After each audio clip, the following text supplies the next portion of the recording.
Adam, it's time to thank some people who are on our side because we're on their side.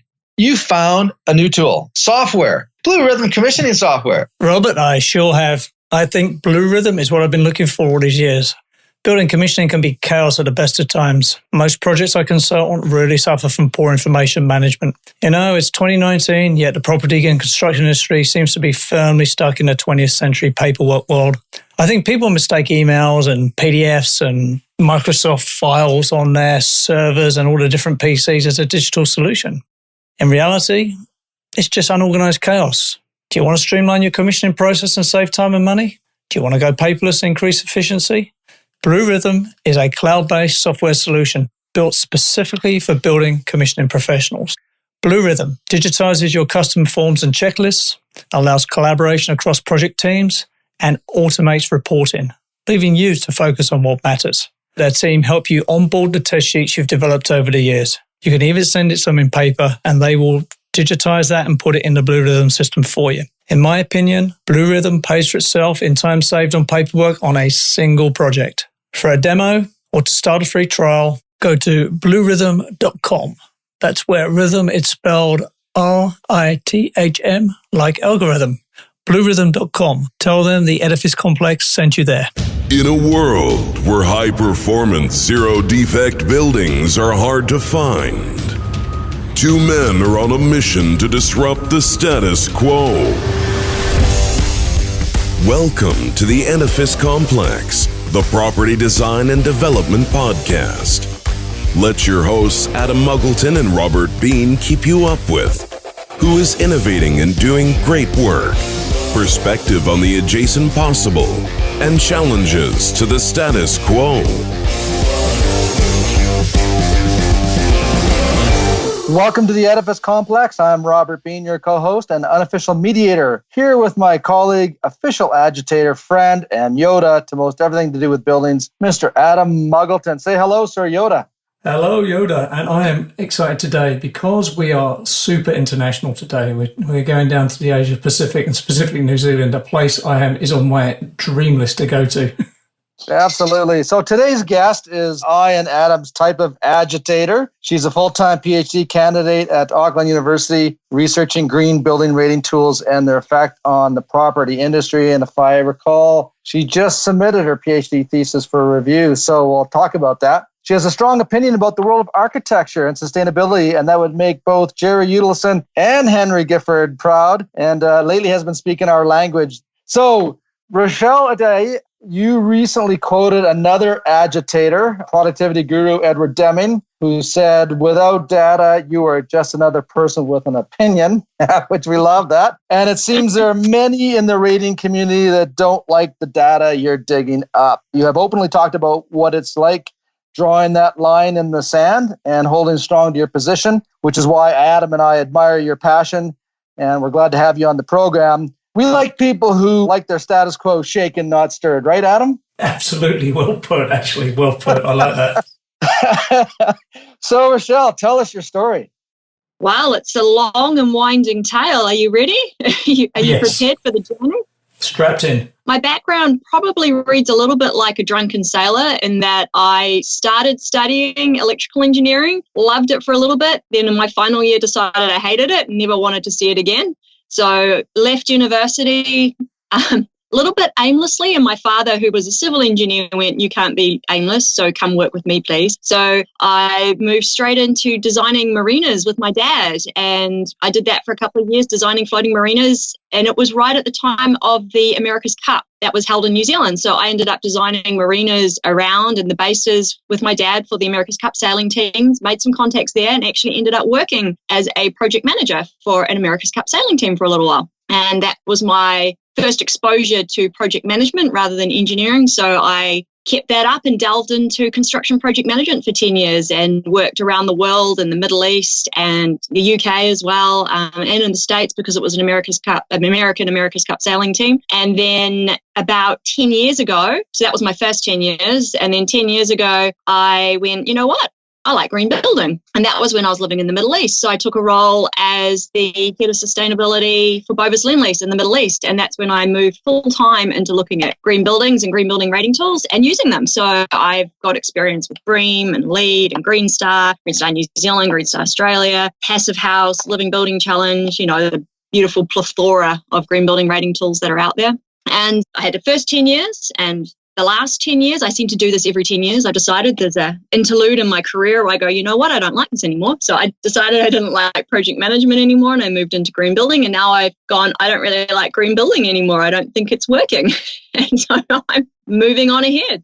Okay, that's I like that last bit. You don't think green building is working. I couldn't agree more with that. I think it's a cargo cult and it's almost as bad as a Me Too movement in a way, in terms of like it's shaming, and if you're in, you're in, and if you're out, you're out. And the thing that sort of turned me on and maybe noticed you online was how you were getting a lot of hate from the cargo cult of green building in terms of the research you were putting out. But before we get into that, and I want to talk about that, you're our first guest from the Asia Pacific region. So what is the current state of play? How would you describe the green building movement in that part of the world? There's a lot going on. Obviously, I'm not as, what's the word I'm looking for? I don't really know as much about the Asia part. So I do know that they have adopted a bit of BREEAM. So they've got HK or Hong Kong BEAM, and Japan's got CASB, and Singapore's got Green Mark. And there's quite a bit of research around those tools as well. They're based on other things, but I'm not an expert there. So I wouldn't really want to comment too much on that. But in New Zealand and Australia, of course, not saying I'm an absolute expert here either, but we use Green Star, and Green Star was loosely derived from BREEAM and LEED originally. And we have Green Star Australia, which has been around for over 10 years now, Green Star New Zealand, and there's also actually Green Star Africa, which is interesting. So there's 3 areas.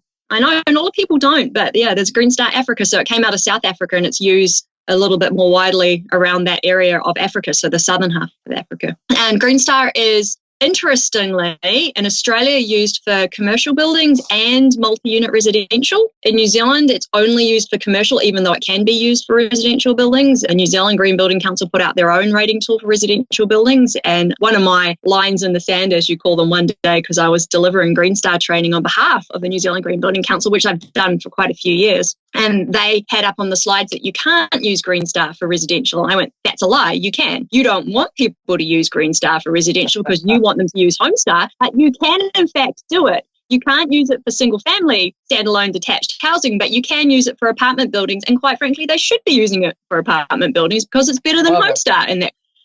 So that was the end of your career there then?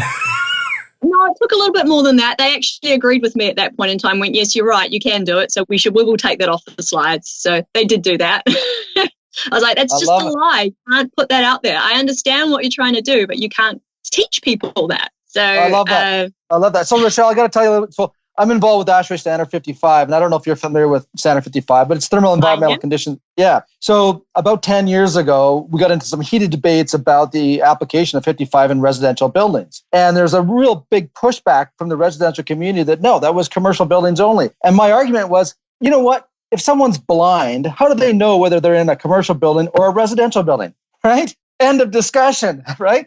And so then, of course, I requested an official interpretation from ASHRAE 55, SSPC 55. And of course, you can apply this stuff to residential buildings. And so kudos for you for taking stuff that there's no borders to this. It's application of knowledge that we have, and whether a person's in a commercial building or residential, or it's a commercial structure, or residential, or institutional for that matter, it all is applicable.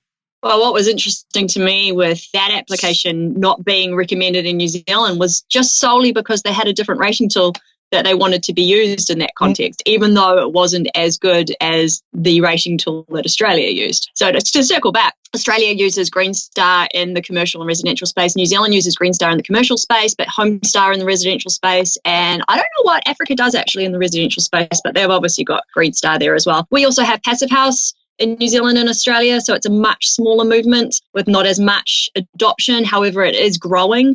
There's a couple of living building challenge projects. The first one in Australia was just certified the other day, and we have one, the first actually outside of America, that was certified in New Zealand, and the world was built in Taniatua in New Zealand. So there's a little bit going on in this space, but it is generally focused around green building rating tools of some shape of description. So how would you say So, for instance, I was at a conference, this was quite a few years ago now, and some guy was giving a presentation about some LEED Platinum building he'd done in Canada. And this Swiss guy stood up, he said, basically in a very nice and polite way, which was awesome on its own, he said, your LEED Platinum, I shit that. That's our basic building code where I come from. And he just walked out. Yeah. So we have the same, or I actually think I said it the other day. I can't remember the context if it was online or if I was speaking to somebody, but it was basically around the idea that all of these green building rating tools, and I am going to include LEED, I'm not 100% sure about BREEAM actually anymore, but what they tend to do, particularly with energy modeling and water efficiency, is they go, what does a bad building use? Okay, here we go. So this is how much. Oh, it was to do with carbon footprints, actually. This is what the context when we were talking about upfront carbon and carbon footprints for operational efficiency. And someone was asking me, well, why don't you put a reference into what a normal building does or uses? I'm like, that is the worst possible reference you can use. So basically, you're going to say to me, this is a shit building, and my building is a little bit better than the shit building, so now it's a green building. That's just no. What we need to be doing is building great buildings, not just slightly less bad buildings. And any green building rating tool, I think that includes a reference model of a bad building. You should just walk away from it straight away. And this is what we have an institution here in New Zealand called BRANZ, which is Building Research Association in New Zealand, and they, for residential dwellings, and hopefully they'll do it for commercial soon, they've taken the worldwide carbon budget, they've allocated it to New Zealand, then they've allocated it down to building types, and then they've basically worked out a budget for every home in New Zealand and new homes and existing homes and how much carbon you can use if we're all going to meet guidelines. And I think we should either use zero as our reference, so we should all be on a race to zero. It's like, we can't use carbon. Let's go to zero. And we can do that. Of course, we're going to use carbon, but we can offset it through on-site generation or planting trees or things like that. Or in the worst case, if you really want to compare to something, you should compare to your budget. I think the budget should be zero, but if you have to have some kind of comparison, you should be comparing what you're building and operating to a carbon budget that is allocated for you in your country or your use case, not to a brown building. So you're advocating for a carbon-based metric all the way, right? Well, I must admit, I'm not a big fan of carbon either. It's what everyone's talking about and what everybody's using. I think the focus, this is my personal opinion, the focus on carbon allows us to ignore other environmental impacts to our detriment. So we're in New Zealand, one of our big topics of conversation is around the degradation of waterways, particularly from our intensive farming. If we all just focus on reducing carbon, we're not going to improve the health of our waterways because carbon may have some relation, but doesn't have a huge relation to the other environmental impacts that are a part of a life cycle analysis. And when you talk to people, and this is where I tell brands off a little bit, who I love, by the way, but they go, people are only interested in carbon. So when we're talking about LCA, let's just give them the carbon results. And I know the rest of it's really important as well. We want to know what we're doing to the atmosphere in terms of other chemicals. We need to understand what we're doing to our water and our waterways. We want to know what's going on with the coral reefs. It's not just carbon. So we need to take a step back and be a little bit more holistic than just carbon and understand our impact of buildings across a wider range of measures. So one of my takeaways from what you just said there was, for now on, LEED Platinum to me will be shipbuilding +4. And gold will be ship +3. I'm not sure if you saw it online, but I did a recent grading of green building rating tools around the world. And because I'm at the University of Auckland at the moment, grading is of interest because PhD students get graded and we grade other students. And so I took the grading scale that the university uses and I just worked out, based on the number of points that you need to achieve in each rating tool to get to each rating level, what kind of grade would you get for the building design to that? And my point there was that Green Star is horrific because I think what we call a world-leading building here in New Zealand and Australia, which is 6 Green Star, was only a B-. So for us down in Asia Pacific, a B- grade building is world-leading. Where at least for BREEAM and LEED, you guys get up in the A. So you're not LEED Platinum, but LEED 0, based on the number of points you need to achieve in the tool. And whether or not that's relevant is a different discussion, but at least you need to do quite a bit within the rating tool to get to the higher levels of rating. Whereas in New Zealand, our highest rating is equivalent to a B- compared to the A's for the States and the UK. So we've got some serious problems down here. And then when you put it in the context of, is what's in the tools even relevant to designing a better building, the situation just gets worse. So what would you say is the best building rating system, in your opinion, based on that analysis? I don't think there is one. I don't like rating systems. I think they should all be abolished, quite frankly. I think they give us a false sense of reality, and that we've got this beautiful little sticky plaster green thing that we can plonk on a building and go, look, it's great. It's a LEED Platinum, or it's a LEED Zero, or actually LEED Zero is probably not too bad. What I like is standards. It's seriously. Yes. So why would you have a rating of a building? It's like everything should be good. Everything should perform to a basic standard. So we need to have, and I like Passive House for this reason, because it says everybody should have a home or a building, because it's not just for residential. Everyone's building should perform like this. It should be very low energy, and it should be comfortable on the inside. And it's just a standard. If you don't hit the requirements, you don't get the certification.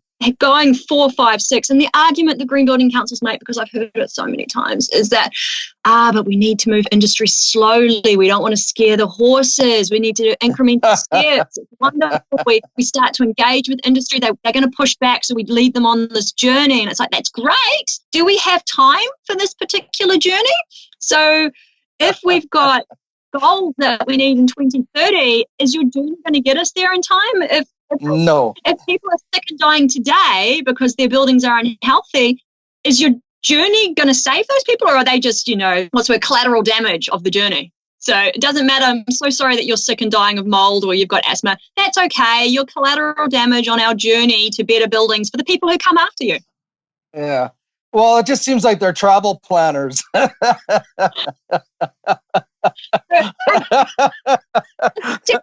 the people who work in all these places, their heart's in the right place. There's no denying that they're there for the right reasons. I think it's the application that's going a little awry. And one of the things I've come to conclude over the years is that green building rating tools were set up by industry for industry, and they're practically meaningless for everybody else. They're a way for industry to go, hey, look what we did. It's great. Let's pat ourselves on the back. The architect gets a plaque. The developer gets a plaque. Everyone gets a plaque to stick on the wall. No one really goes back in and goes, this was lovely, but how's it actually performing? Are these people happier and healthier?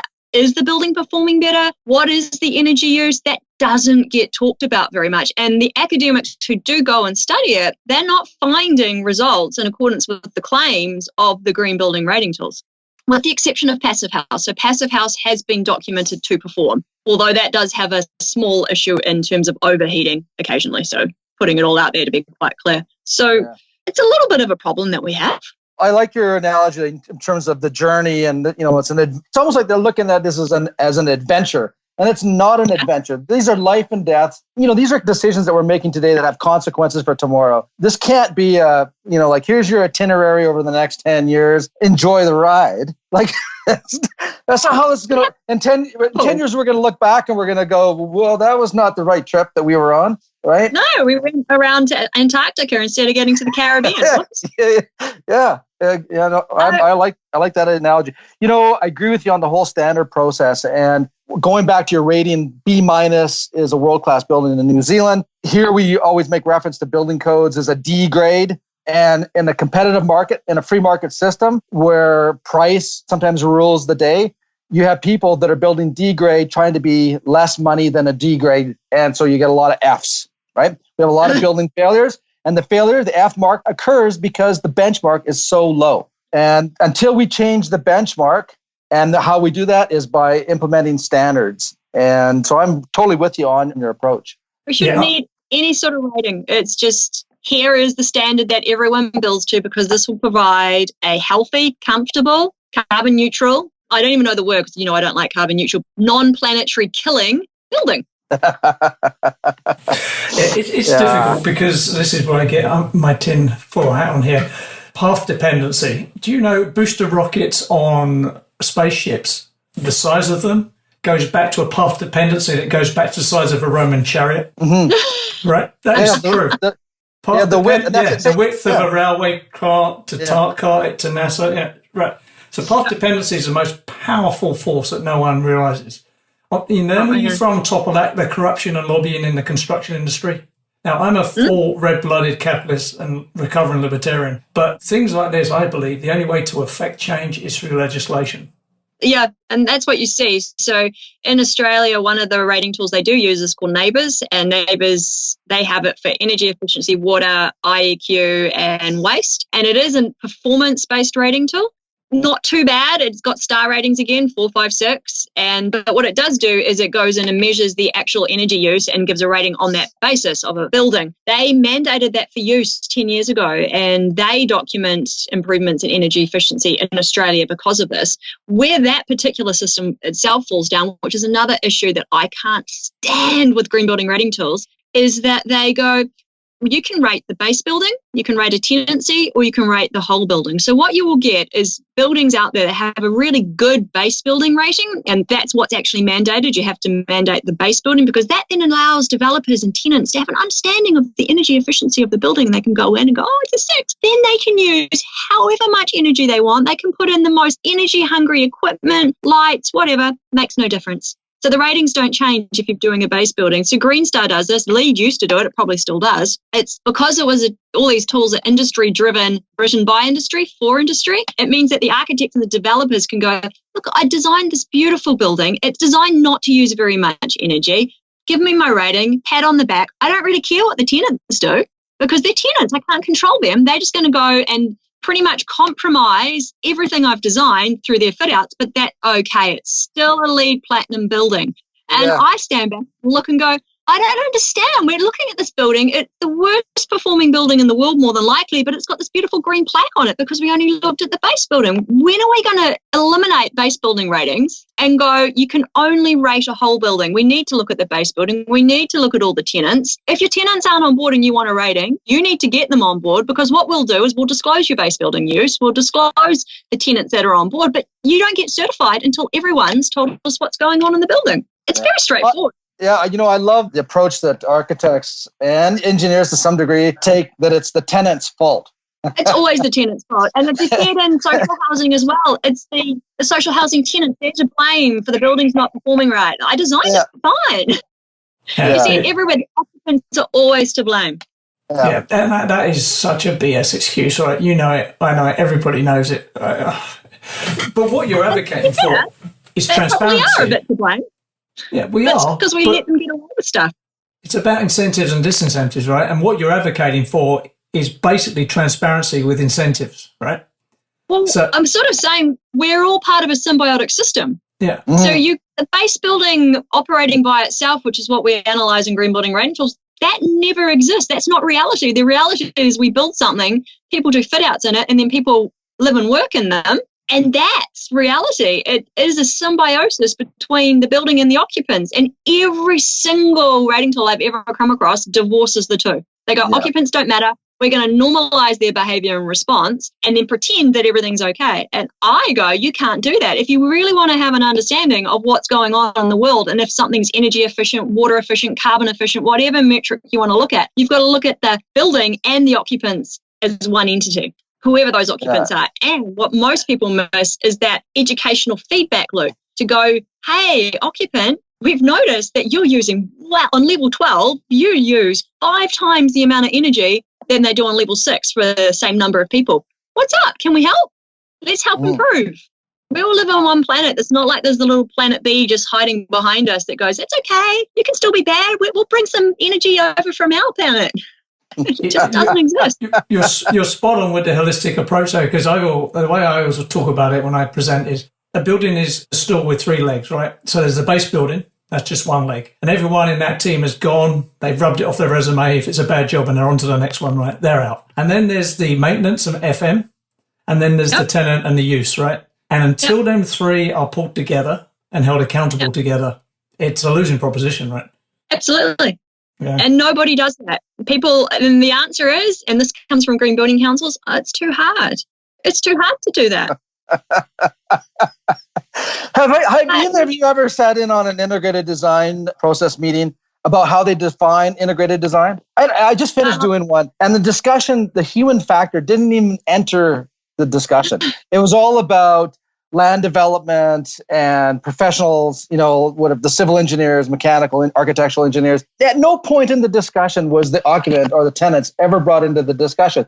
And ultimately, these are the people that use the tool, the buildings, the mechanical, electrical systems. They ought to be the first thing that we talk about, right? But that doesn't, and that doesn't happen in the real world. So that's one of the fundamental problems that we have, is that we forgot about human factor design and architecture. It needs to become part of the discussion. Two colleagues of ours, Nate Adams and Ted Kidd, they said that energy efficiency ought to be an outcome of achieving the indoor environment rather than, right?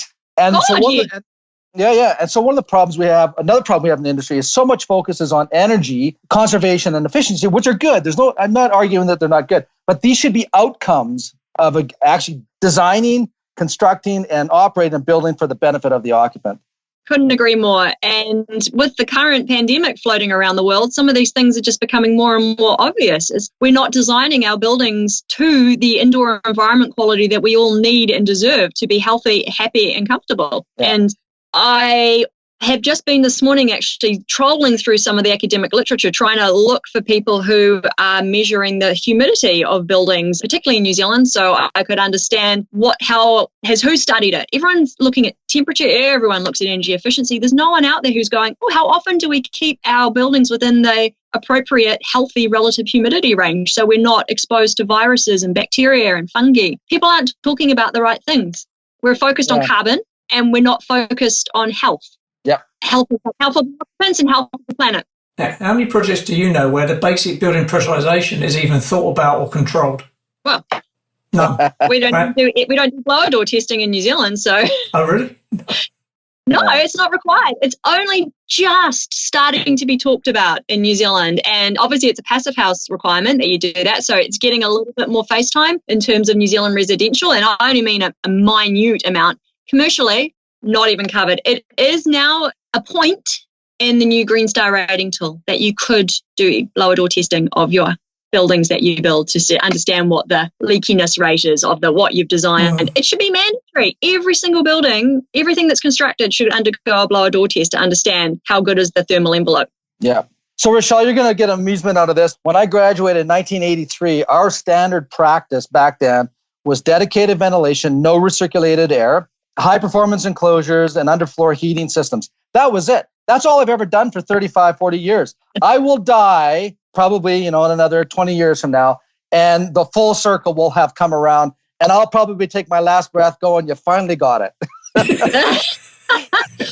than likely, we often talk about the fact in New Zealand, so we're talking about how good we are down here. New Zealand and Australia, we're 20, 30 years behind the rest of the world on what we should be designing. Right. And we've had over the last 10 to 15 years, a huge what we call the leaky building crisis, where we tried to build homes out of cheaper materials. Well, not even cheaper materials. We just tried to make things easier and more cost effective to build more homes quickly. And it basically resulted in leaky facades that rotted timber that grew very nasty molds that caused illness in homes. So we've undergone this amazing journey here of building rubbish and now trying to remediate it, but we're not remediating it with good homes still. We're not learning the lessons from overseas. We're just repeating all the mistakes that have been made in the past. So why I'm grinning, Adam, because in Vancouver, we had the leaky condo crisis. Leaky condo crisis. And it's like New Zealand actually looks like you guys picked up the playbook and said, here's some good idea. Let's do what the people in Vancouver did. Yeah, that's exactly right. And when I was doing a paper for my PhD, actually, my two supervisors both ended up with a leaky home. And so we studied that in one of my papers for my PhD, which was quite funny. And I had to do a lit review on a leaky building in New Zealand and Vancouver and Seattle and other places around the state. It's a function of no consequences, right? Because in my view, specifically residential construction, it's an abusive relationship. Well, in Canada, the Condo Act here is just legalized abuse, right? They make you take half-built homes. There's no recourse, really. They tell you there's none. But until consumers exercise their consumer power and refuse to accept this rubbish, it's going to be put on them, right? Construction firms and designers only react to two things: government legislation and how many dollars they can get. There is no other factors involved at all. I've had an idea for a long time, which we talk about down here. It's kind of builders shouldn't get to walk away at handover. They should actually have to stay involved And I personally think they should have to take out warranty insurance. So they take out a warranty for the design life of the building, where anything that goes wrong has to be fixed and they have to stand beside it. And the insurance part is if they go bankrupt, then there's an insurance company that can come along and get things fixed as well. So when you sell a house as a builder, you should be signing up that design life 50 years, right? We'll be here for 50 years to fix every single thing that goes wrong. That will stop cheap practices, because if builders are having to keep coming back all the time to fix things, they're going to start putting in better materials to start with, because they don't want to be, they'll be spending more coming back than they ever made out of the project. It becomes a smash. We have a version of that here called Tarion, but it's a pure insurance scheme and it's abused.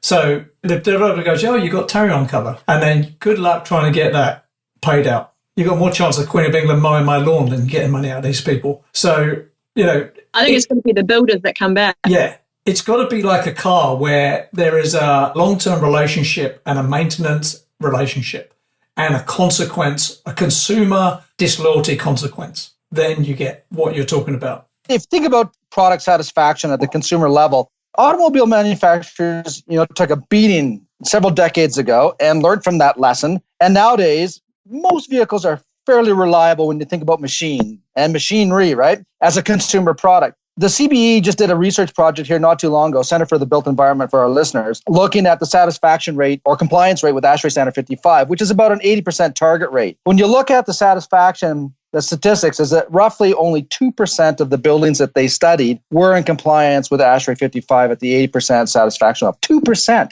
right? If you include people who were happy and sort of happy, the number went from like 2%, I think, to 8%. And if you include the people that were happy, sort of happy, and yeah, okay, we'll live with it, it went up to as high as 34% or 35%. But think about the equivalent of that in any other consumer product, right? Automobiles, appliances, recreational vehicle, whatever, those industries would be out of business. But for some reason, we tolerate such poor performance in the building construction industry, and that has to stop.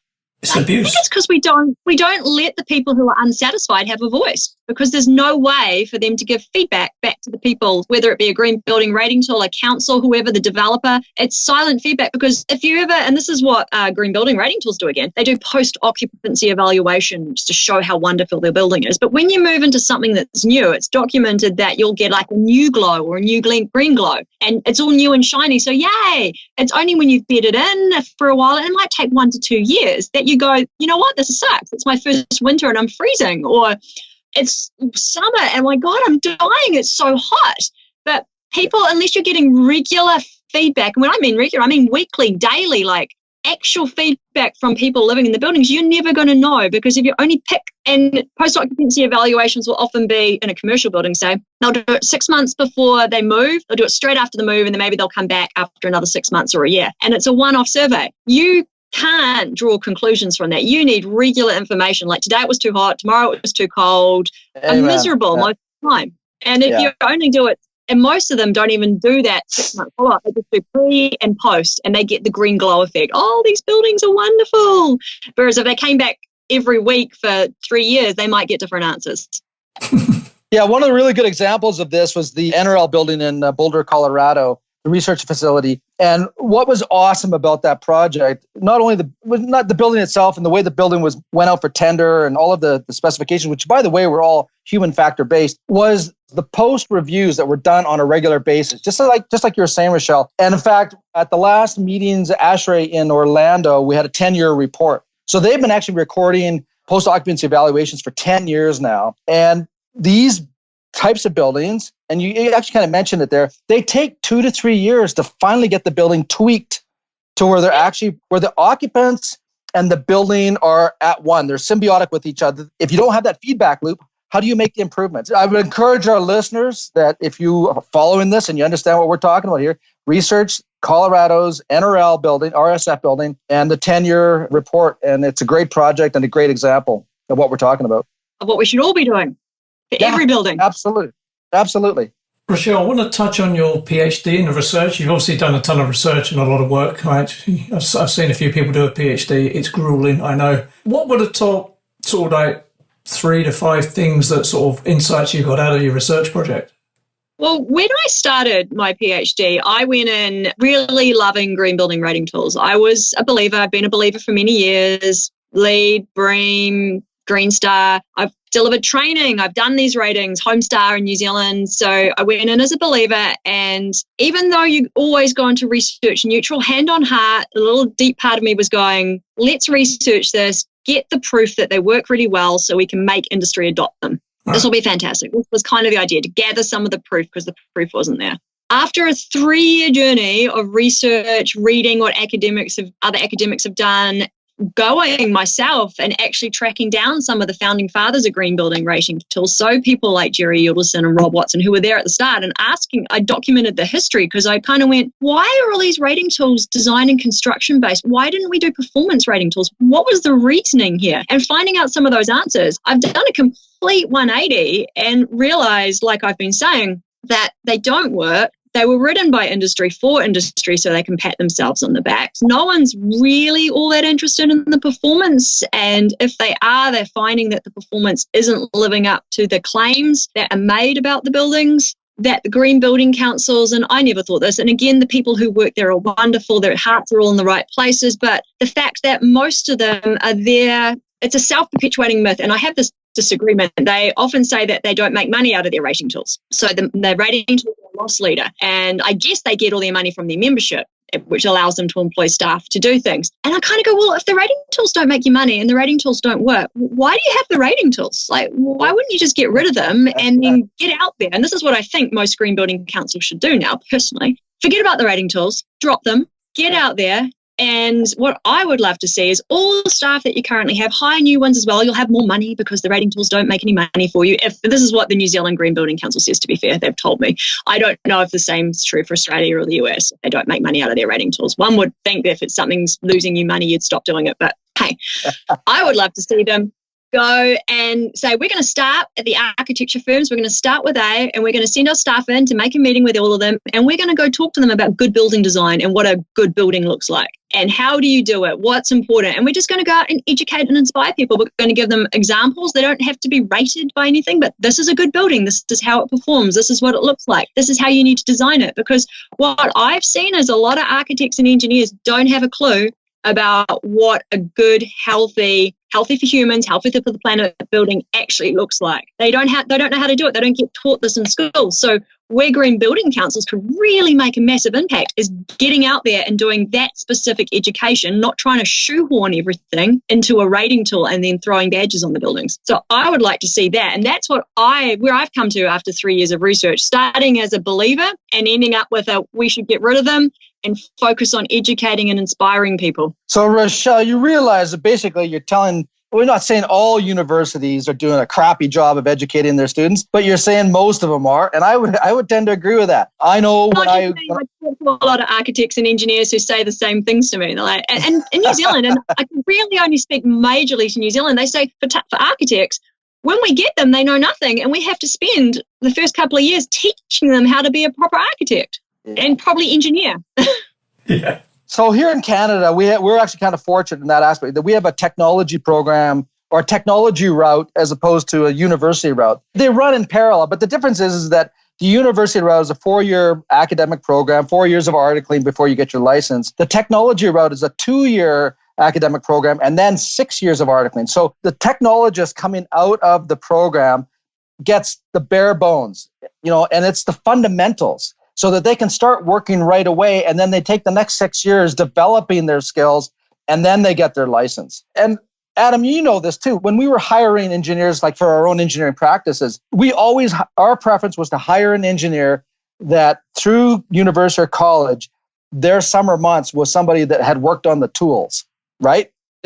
Somebody that knew what it was like to be on a construction site, got to see the geometry, because a lot of people can't see in 3D, right? We knew that an engineer or a technologist that had been on a job site had developed their sense of 3D to be able to see how things fit together and see the relationships, made way better practitioners than just the pure academics. Yeah, I started as a City and Guilds technician in London. I did 2 years City and Guilds, refrigeration and conditioning. That was my first college course, evenings and 1 full day. It was tough. I would say, so after having done the passive house training, and I obviously been through engineering school. I've been through a master's degree. I learned more in the 2 weeks where I did the Passive House consultant training about building physics and building science than I have done in my entire career. And if I could rule the world, if it's God shall, or goddess shall, maybe we should say, comes to make decisions for the planet, I would send everybody, and I mean everybody, every builder, tradesperson, plumber, HVAC, architect, engineer, I would get them to do that 2-week course before they could build another thing. And they would just come out with a basic understanding of building physics. What does a thermal envelope do? Why is it important we don't drill holes in it? Like, we need air tightnesses. It's the best, most informative course I've ever done in my entire life, and it should be mandatory at any school around the world that wants to put out somebody who's then qualified to do something with building, including FMs, facility managers, for people who don't talk in acronyms. Best thing you can do. The Edifice Complex will continue in just a moment. If you're enjoying this podcast, we need your help. We're not asking for money, just a minute of your time. Our goal is to make the Edifice Complex podcast as relevant, educational, and useful as possible. By having good ratings, we can reach the widest audience. Therefore, our request is 2 small things. If you haven't already, leave us a review and rating on iTunes. And subscribe to the Edifice Complex on YouTube, even if you normally only listen to the audio version. These 2 things will help us immensely. Also, if you would like Robert or Adam to speak, teach, or consult on your project or business, please email admin@edificecomplexpodcast.com. Thanks for your time, and now back to the show. Yeah, I think there's a massive educational and business opportunity here in bridging that gap between academic education and like hands-on education, like taught to future practitioners by old practitioners, like almost like an apprenticeship type thing, where a wise Obi-Wan takes you under his wing, abuses you just a little bit, but teaches you all he knows, I was lucky enough to have that for a while, and it sort of, whilst it was not great, he used to get me out of bed. If I was up late, this dude would be in my kitchen. My mum would be giving me a cup of tea, and he'd look at me like, as long as he's teaching you good skills, what we get in New Zealand, all our old builders, when it's only in 2000 and somewhere between 2007 and 2009 that our building code changed, that everything had to be double glazing in residential dwellings. So, and all the builders are like, why do we need double glazing? Single glazing is just fine. And, that's within this century. So you're like, well, we don't want old builders teaching people coming through that kind of stuff. As long as they've got the knowledge and experience to deliver good building information, then yes. Yeah, that's interesting. But Adam, you and I have talked about this before, where we look at building codes and building code education teaches the tradespeople how to put things together, but not necessarily why. Yes. And there's a huge gap between the how and the why. And I think we certainly believe that when we can start to train these individuals that put buildings together, the why, that we'll also see incremental improvements in the building construction. And I think that's where the passive house part really came in for me. It was just this whole information. And don't get me wrong, it was intense and it's very physics heavy, but you got to really, and this is why it's really good for architects and engineers who are already in that kind of space. They need to know this information because it is the why. This is why this is important. This is how it affects the occupant health. This is how it will affect the energy efficiency. Like, stop building these colossal homes, particularly you guys over there. Stop building your, mansions, your McMansions. We can all get away with smaller homes. Agreed. Yeah. I mean, one thing I noticed when I moved to Canada from the UK, cars are big and cheap. Gas, as far as I'm concerned, is almost free here. And houses are just twice as big as they need to be, right? Really it's just insane, right? Especially when I used to live in a bedsit in London. So yeah, I've seen that movie. So, it's funny. I have a book coming out on thermal comfort for residential buildings, and I use the term flamboyant architecture because that's what it is. And it's about aesthetics. It's about catering to the visual stimulation of the human mind, and it usurps the other sensory systems, unfortunately, including good logic, common sense. And so how we change flamboyant architecture to conservative architecture in North America, I don't know, Rochelle. Maybe you guys are, in that sense, can maybe influence us. I don't think we're going to be able to change without external influence. I don't know. We're 20 years behind you, so we're just following your pathway. Our houses are getting bigger as well. Oh, I think what we need to do is we're already on the pathway. It's quite sad. But what we need to do is we need to get out to the consumers, and nobody talks with the occupants again. So this is where the Green Building Council should be getting out and talking to the people and saying, this is why you don't want to buy that big house. It is going to be cold. It's going to be drafty. It's going to be expensive to heat. Looks great. But look at this one over here. Also looks great. A little bit smaller. You're going to be much happier in here. And doing that kind of thing. They all do it. But it's very much a nod to it rather than, and again, it's often around getting industry in and educating the industry. They don't go out to mum and dad. They don't go down to the daycares and do a seminar for all the parents in each daycare centre across the country about this is why it's important to keep your home this temperature. This is how you can do it. This is what it looks like and the reasons why. Nobody does that. And that's where we're missing the value. And I often talk about these days the virtue signaling of green building rating tools. And I actually had a job interview, and I won't mention anything, but I asked them, why did you do Homestar? And what you see, and you'll see it around the world, is people will be using, and they talk about this too, they're going to be using green building rating tools because then they can get green bonds. And it happens all around the place, or where you get our GRESB, it helps us with GRESB. And no one cares about the performance. It's like, I've got my rating, I've got my finance, I don't care how it actually performs, it's great. I've signaled my virtue. This is why I'm a member of a Green Building Council. I'm signaling my virtue. Are they giving me any value? Probably not. I've actually even had architects say to me, we don't understand what value we get out of our membership. And it's like, well, you get to stick the logo on your website and everywhere else, and people understand that you think green building is important, but we need to move away from the virtue signaling. We need to move away from the green bonds and the finance, and we need to move towards something that actually delivers the healthy aspects that we need. And I keep saying it, health for the occupants, health for the planet. We need to find that, and then we can start talking about green again. Yeah, move to outcomes. But you're right. I think the green building movement's turned into a cult, and now passive homes and Teslas are the new virtue signaling for the rich, right?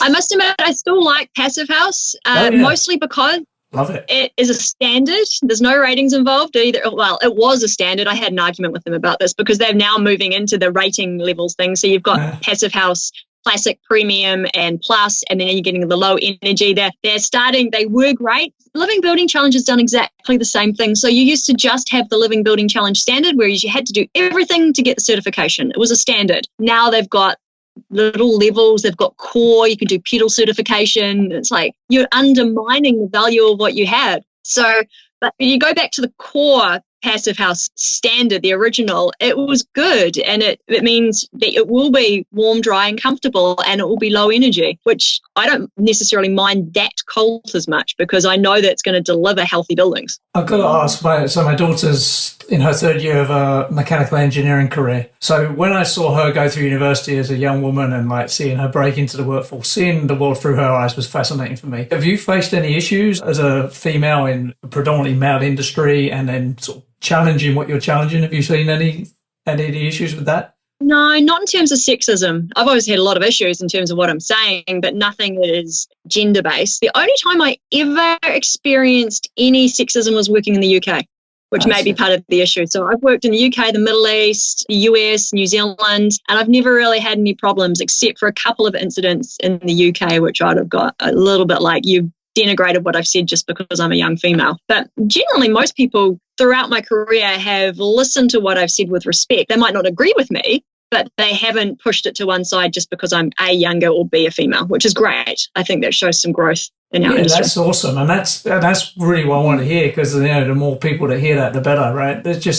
I think it's starting to change. There's a lot more females moving into engineering and STEM. I think that's a great thing, but not enough, Why isn't it sort of more of a 40-50 split, something like that? Yeah, I don't know. It's changing a little bit. It is getting there. It's changing. Certainly in my career span, it's changed a lot. And, I'd like to see it change a lot again for my daughter, really. And she's in the early days. Well, I had a little experience last week or the week before we went down into lockdown here in New Zealand. I went into a professional project management firm that I've known and worked with for 20 years. So one of my first ever job actually as a project manager with my dad building marinas was with this particular firm. And back in the day, it was male. I don't remember, other than the receptionists and maybe like the office manager, I don't remember any other females in that firm. So I went back to this firm the other day and I sat in reception waiting for the men, or the man I was waiting to meet, and the only people I saw walk through the whole office were females. To the point where I actually commented to the next point and saying, are there any guys still here? And it was interesting. There was a couple of reasons we were going, well, maybe all the women come to work later. Maybe they're getting the kids to school. Who knows? I actually don't think most of them had kids. Maybe the boys start earlier. But when I actually went into the meeting, I had a chat to them about it. And I said, look, I really noticed this. This was unusual. Have you changed your policy? And they do have a diversity strategy. And they said that their mix is around 50-50. So that's great. Big change in the industry that I could see just in that one little incident. That's good, and that's really cool. And also, their leadership roles, particularly, right? If you're a project manager, you're leading a project to a large degree, right? So it's not a soft role; it's a hard role. Yeah, and you've got to be there. And my career personally, and this is probably why I don't really mind standing up and saying things. I most of the time would sit in a meeting with 30 people, leading the meeting. I'd be the only female in the room. So I think you learn a little bit of resilience from that. So it's great to see other ladies coming through doing the same thing. Yeah, and that's a story that sort of has run through the theme when we've had women on to interview, is that the sense of resiliency, but also every one of them has said, be strong in your beliefs, do really good in your job. And in fact, as better than anybody else if you can, and let your work stand as your witness, right? And we've had some women on that, when I think, Cecilia down in Mexico, who had some insecure men in her career that, sabotaged some of the projects that she was working on. And in hindsight, it's embarrassing, really, But Adam, you've seen that in your own practice, right? Yeah. I've seen a lot of change. But there are still some horrific things that happen to women in the workforce, right? I don't mean attacks. I just mean like attitude, and there's just a presupposition that they shouldn't be doing something in some cases. Do you know what I mean? And it's that embedded presuppositions you got to get rid of, I think. And that only happens when you see the example, like that project management firm you're discussing, right? There's no presupposition there that half of them shouldn't be there, right? They're just there. And it just becomes the new reality, right? So, as more people come in, it becomes a new reality, then I'm pretty sure my son wouldn't even notice something like that, right? It wouldn't be an issue for him, right? No, it would be just the norm, perhaps. Yeah, exactly. It would just be something he accepts because that's just what's around him all the time. Whereas myself, I've had a 39-year career, right? I'm old. And I've seen that arc from like Don Draper, Mad Men days to where we are now. It's quite a ride. So we're coming up towards the end. We like to keep to about now, but I've got one more question to ask you before we get to the rapid fire questions. So one of the things that sort of made me notice you was some of the sort of attacks you were getting with some of the information you're putting out. So who've been your biggest, not attackers is the wrong word, but people who've been throwing the most rocks at you with what you've been putting out? Well, it's interesting because no one's done it in public. If you go look on anywhere I've said anything that I'm not really being attacked. I know it's happening in private though, because people tell me. Right. So I think the people who are most concerned about what I'm saying are the people, and like I say, it's got a vested interest. They have a vested interest in what I'm saying isn't working, which is obviously green building rating tools and people who strongly support them and want their use. So I'm obviously challenging the very basis of an institution around the world, and I'm saying I don't think it works. And fair enough, they're going to defend and come back and say, yes, it does. Actually, what I have really noticed is complete and utter silence. So anything I talk about online, and it's a very smart strategy, they just don't respond to it. I even commented on a Green Building Council of Australia business case that was published this week, and I said, look, you haven't even engaged the academic literature, haven't heard anything from that. The World Green Building Council shared that, and I made the same comment. Nothing. They're not engaging. It's a very, very smart strategy move, because I think they know if they do engage, they won't get anywhere. So because behind the scenes, they've got the support they need. Yeah, I mean, if the World Green Building Council started attacking you online, they'd just look so petty, right? And it would just big you up. It's a great strategy by them. They're just hoping you're going to go away. I think so, and they're probably right. I mean, I'm just one little person. I'm trying to talk about it. I'm really interested in talking to engineers and architects and professors and anyone just to share the knowledge and say, this is what I found. I'm not saying I'm 100% right. This is just the research. We need to research it more. We need to understand, are these things working? Let's go out and talk openly about it. And if it's not working, let's change it. Let's do something that does work. That's the conversation I'm interested in having. I'm not getting much from the other side. So I'm always a bit worried that I'm just finding fellow people who think like I do. I'd like to engage with the people who believe that it's working and find out why, find out what's their proof. Why do they believe it? What evidence do they have? Maybe I'm missing something, but there's just silence. You should put a speaking proposal out free of charge to any Green Building Council. I'll come in and speak. let me know. Yeah. There you go. That would be crickets at that point, right? Yeah, I think it's already cricket. I mean, I have spoken at a number of Green Building Council events in New Zealand in the past. I go and speak at a lot of conferences, but I have a feeling that little run's come to an end. So I'll have to find other platforms to talk on. Yeah, you need a new agent, I think. You can't. All right, I'm not the only person, right? You mentioned him earlier on. Jerry Udelson's been saying this kind of stuff for years. Well, he's written a whole book. He's written a whole book about why it should change. Yeah. But he's on this, like, because he's at the end of his career and he's like the godfather of green. He's up on this little pedestal and they don't like to knock him off that, right? It wouldn't be good PR. So he gets a pass. But if you're young and up and coming, I don't think you get a pass. You get ignored, it looks like, right? It was actually really funny. There's the podcast Green Building Matters by Charlie Cicchetti, and he had Jerry on, and I listened to that podcast expecting to hear potentially some criticisms of LEED and all the rest of it.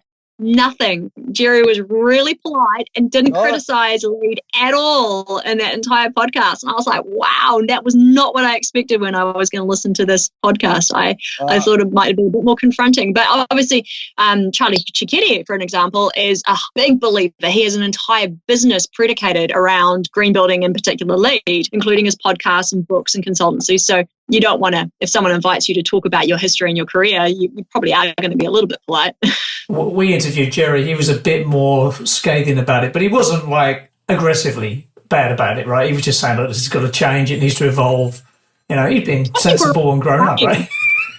Yeah, where no one's, and I think we're all going, the people who, I mean, I'm one of these people. We all started it for the same reasons. I was around when the Green Building Council of New Zealand was created, and I've helped write the rating tools. So I have skin in the game. I'm partly to blame for these things not working. It's my fault. And standing up and saying we need to openly talk about it, look at them, and hopefully change. Great, absolutely. Okay, so we're wrapping up now. So we normally each of us ask you a quick fire question, right? So I'll go first because I'm talking. So what would your advice be to young graduates coming out of engineering and architectural classes, you know, knowing what you know now about the world and you finish this research project, what advice would you give them moving into their career? Go do the Passive House course. Yeah, that's a good, I like that. Couldn't say anything else. Go do the Passive House course. You will learn more in that couple of weeks than you will of your entire studies, and you'll design better buildings out of it. I like that. Great answer. So you're talking to a bunch of kids that are in grade 9, grade 10, teenagers, have a passion for science. Where should they go with their careers with the passion for science?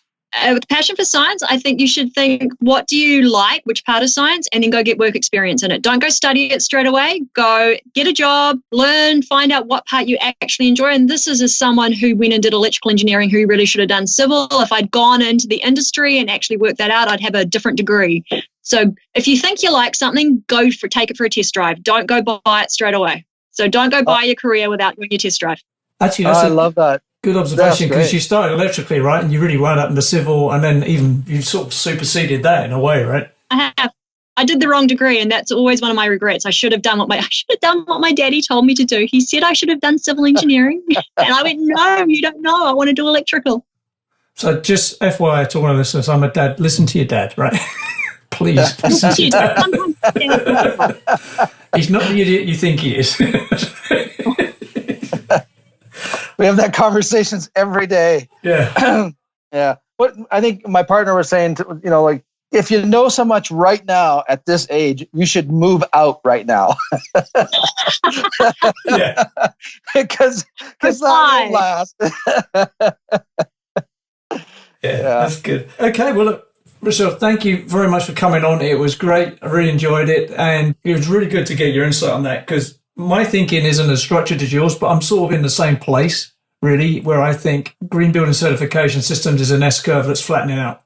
And I personally believe that 5G and the Internet of Things and the falling cost to actually monitor things in real time might be a game changer in terms of bringing some transparency. Yep, it's already a game changer. You can see it. It's the start of that curve is coming up. Yeah, couldn't agree more. Well, thanks for holding on to your passion and standing up for what you believe in. And you certainly attracted Adam and I our attention, because we've both been agitators our entire life. And had we not stuck to our guns, we wouldn't have made the changes that we've made. I think we've made some changes, and so we're glad to see you on the team. Welcome to the team, Rochelle. Thank you. This is a resistance. Nice to be a part. Yeah. So I thought Rochelle was excellent. You know, what I loved was that she's had these like 10-year pivots, you know. Yep. Yeah, I mean, the way she's come up through her career and her education and her practical experience that has allowed her to make some really strong observations of the industry, the flaws, drawing that line in the sand and standing on her side of the line and saying, you know what you guys are doing is not all smoke and mirrors, but the truth isn't out the way it should be out. And here's why. And she's sticking to it. And I love that. Yeah, I mean, what occurred to me was as well how her career is really a modern career in that, like, she acknowledged she'd done the wrong degree, but she didn't, like, the sunk cost fallacy didn't stick in. She went on to something else, right? Yeah. And then she's had these 10-year career pivots. And that's really what modern careers are going to be like, you know? It's not normal going forward, I don't think. Like, the job you do in your first 5 years is a job you'll continue with, or necessarily a profession you'll continue with till you retire, right? You're more likely to do these pivots into adjacent spaces. And she's a good example of that, actually. I like that. And the fact that she's, I love that conclusion. I started off as a believer in building rating systems, and my conclusion is they've got to go. That is, because again, no sunk cost fallacy there, right? If you've sunk a large part of your career into that, you're more inclined to want to perpetuate it, right? Than try and change it. Yeah. She probably gave some of the best career advice. I wrote down, test drive your passion. You know, that if you sort of have an idea what you like in high school, that rather than jump right into, you know, academia, go try jobs that sort of speak to what you're interested in and see if you really like it in the real world. And then if it does, then follow that, right? Yeah, absolutely. There were some great gems there, actually. I loved your one about if a blind person walks into a building, does he know if it's a commercial or a residential building? So I know. Isn't it? I know. People don't think about that, right? Yeah. The body doesn't know. When it can't see anything, you make judgments with your other sensory systems. And it doesn't know whether it's in a church, a hospital, a school, or a home, right? Just knows who's covered it. So what you can take away from that nugget is that residential building is basically being classed as a second-class building type, right? Yeah, that's a good observation. I like that. That's a good observation. And you're right, it is. And that's wrong because that's where we spend most of our time. You know, Adam, it's interesting. In my classes or courses, sometimes I ask, if you had a preference to die in a modern healthcare facility that's designed, you know, for indoor environmental quality, healing, right?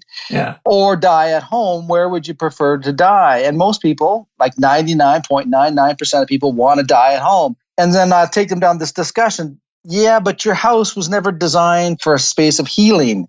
It was designed so that it doesn't kill you.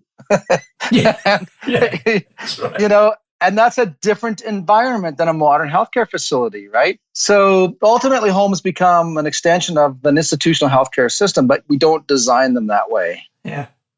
And it was also interesting to me that Asia Pacific, or specifically Australia and New Zealand, have the same issues we've been battling with Canada, right? Yeah.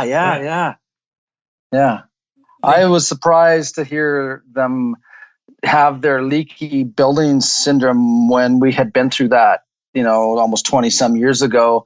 And what people didn't learn from our mistakes, like Canada at one time was the darling of building science, right? And we lost grounding in that area. And as a result, the things that happened in Vancouver kind of led to us being exposed to our ignorance and letting economics and the market drive science. Basically, science got set aside for the dollar, right?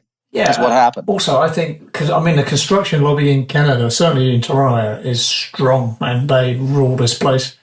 You know, you're not getting anything legislated unless they've had their nose in it some way or the other. Right. Yeah.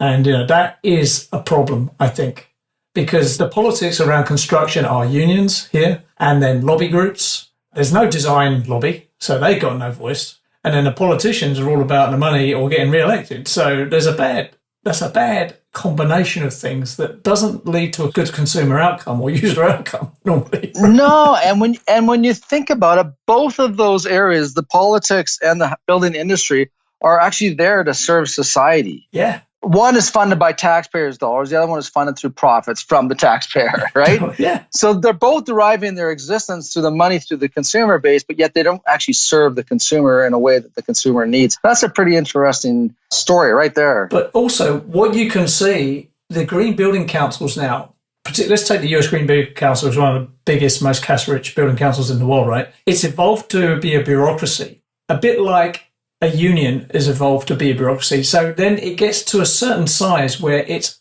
perpetuation is its mission, right? Oh, right. It needs the money.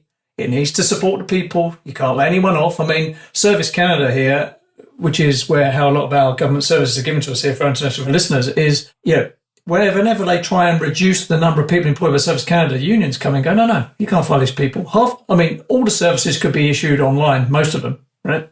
But you can't get rid of these people because you lose jobs and people vote, and there's a voting block with the unions, right? The whole thing. And I think this is the battle. The Green Building Councils, the Green Building now, is in a position where it employs people, it has CEOs, it has an infrastructure, and I ain't going to go away willingly, right?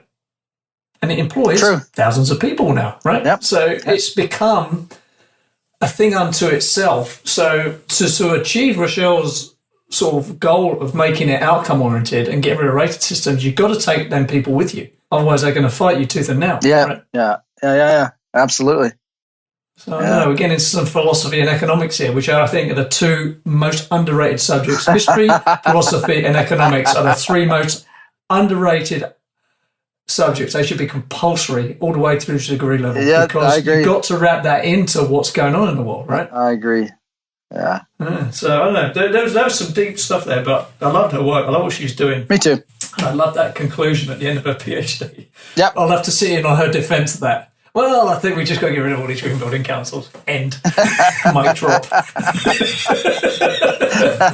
A lot of drop jaws in that room. Yeah, it's interesting, man. I couldn't do that. I couldn't throw myself through 3 years of research, particularly if I came out with a conclusion that didn't support my worldview. It'd be tough to do. Well, I'm glad we had her on, and I'm glad we gave her a voice, and we'll certainly follow her career and wherever she goes, and kudos to her for sticking to her guns. Yeah, That's absolutely right. Yeah. Yep. Damn right. Okay, man, that was a good one. See you in the next one. All right, Adam. Take care. Yeah. You've been listening to the Edifice Complex podcast with Adam Muggleton and Robert Bean. To access show notes for this episode, visit edificecomplexpodcast.com. Also, if you would like Robert or Adam to speak, teach, or consult on your project or business, please email admin@edificecomplexpodcast.com. See you next time. Adam, it's time to thank some people who are on our side because we're on their side. You found a new tool, software, Blue Rhythm commissioning software. Robert, I sure have. I think Blue Rhythm is what I've been looking for all these years. Building commissioning can be chaos at the best of times. Most projects I consult on really suffer from poor information management. It's 2019, yet the property and construction industry seems to be firmly stuck in the 20th century paperwork world. I think people mistake emails and PDFs and Microsoft files on their servers and all the different PCs as a digital solution. In reality, it's just unorganized chaos. Do you want to streamline your commissioning process and save time and money? Do you want to go paperless and increase efficiency? Blue Rhythm is a cloud-based software solution built specifically for building commissioning professionals. Blue Rhythm digitizes your custom forms and checklists, allows collaboration across project teams, and automates reporting, leaving you to focus on what matters. Their team help you onboard the test sheets you've developed over the years. You can even send it to them in paper, and they will digitize that and put it in the Blue Rhythm system for you. In my opinion, Blue Rhythm pays for itself in time saved on paperwork on a single project. For a demo or to start a free trial, go to bluerhythm.com. That's where rhythm is spelled RITHM like algorithm. Bluerhythm.com. Tell them the Edifice Complex sent you there.